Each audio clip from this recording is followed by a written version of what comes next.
wiggle his head down. Your hand sets the boundary. Your leg puts him on the bit, okay? Get out of this idea of wiggling his head down. Back down to walk, and we want to do this again. I want you to make the boundary, and it can have a little movement in it. It's not like it's a hard boundary, but your leg says go to the bit, go to the bit, go to the bit. Yeah.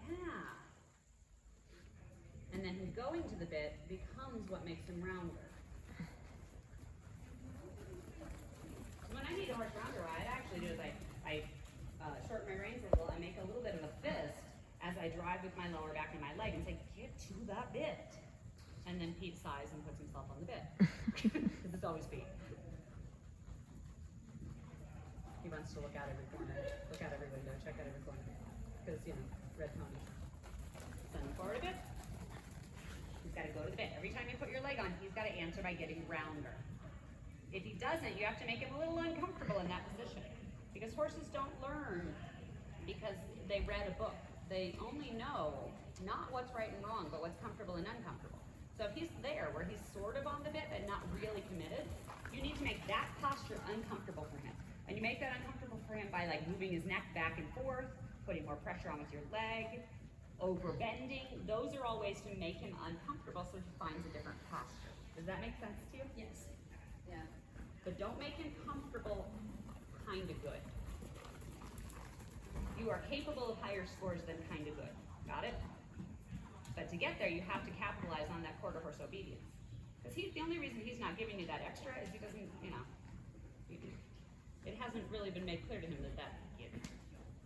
that he should answer. There you go.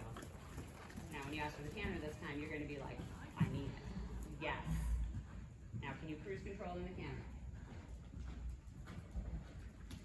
Get ready. He's getting ready to break. You can move his neck a little bit, see if you can get him a little softer, and then say go. And then after you've said go, then you relax and let him go. Good. Exactly. You choose your downward. Change direction. And we will have him on the bit in the canter soon. But we'll never get him on the bit in the canter if he doesn't canter on his own. A lot of times when I get the horse cantering on their own and then I just kind of kick them for a little more power, they put themselves on the bit. Once they quit looking for the brake pedal quite as hard. But if they're always preparing for a downward transition, they're not going to give good canters. Yeah, kick him. Say, get out there. Get to the bit. Turn his nose a little left, a little right. And when he braces like that, remember to take your hands up to keep the line from his mouth to your elbow the same. When the line is broken downward, it puts downward pressure on the bit. Good. Oh, get him. Get him. He stole that. You heard me say good and decided that was a downward.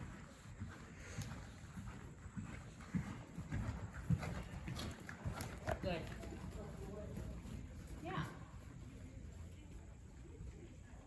And you're probably 3 or 4 rides of insisting that he push in the canter before we'll really start working on the bit in the canter.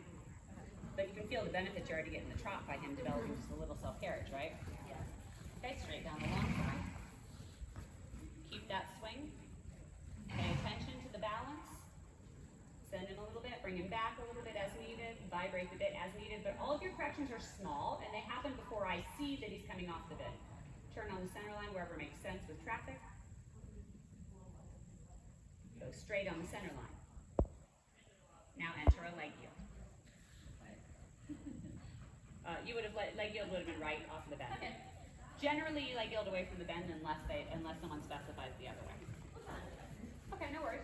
And it's a valid question. You haven't ridden 10,000 dressage tests yet, so you wouldn't know that, you know. And he's finally pushed him. He's looking a lot better.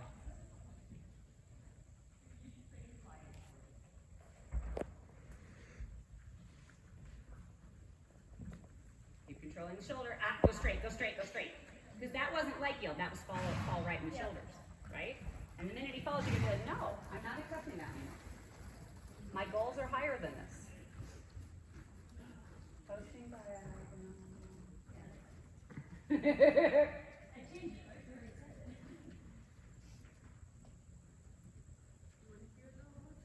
It really doesn't matter that much. It's just funny. Control the shoulder. So he doesn't fall to the wall, he goes to the wall. Better.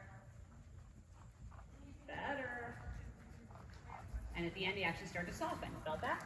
Yeah. One more time this direction, then we'll go the other way. And again, the hind legs are pushing so that we can manage the shoulders.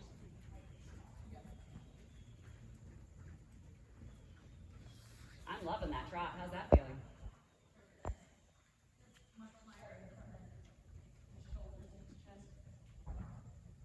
Yeah, he's not making you do his homework. Don't let him dive. Rhythm, rhythm. If he dives, he has to go forward.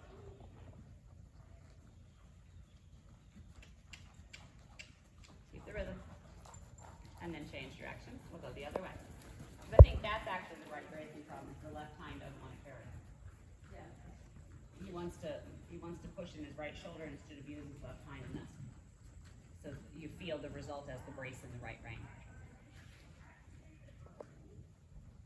And then we'll leg yield this way.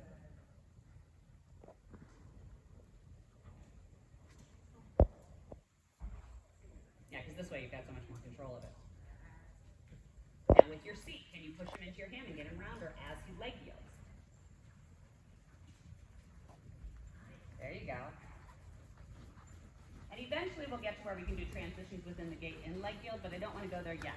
Make sure at this point we stay to the go forward, go sideways idea. Because I think if we try to go faster in the leg yield at this point, he'll just get really crooked. But these are definitely better than the leg yields we started with. Yeah.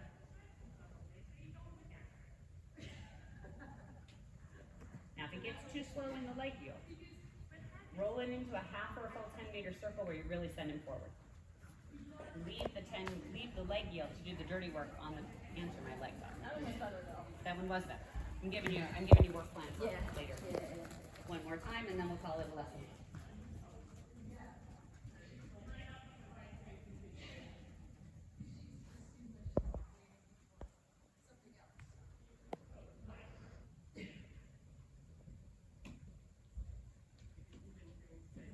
There you go. Give a little on the right, give ready the left hind. Now be a little quicker with your seat. Up, up, up, up, up, up, up. Be ahead of his tempo with, yeah, did you feel that? You bounced a little ahead of him and then he stayed with you. Yep. And then stretchy circle. Because this is the real thing that I see with this horse. The overriding theme is that you wait for him. And I want you to lead him. I want you to be like, this is the tempo. My seat is bouncing in it. Trot with my seat. I'm cantering. Stay in canter because my seat is still cantering. Instead of following his canter until he slows it down enough that he breaks. So I want you to be in the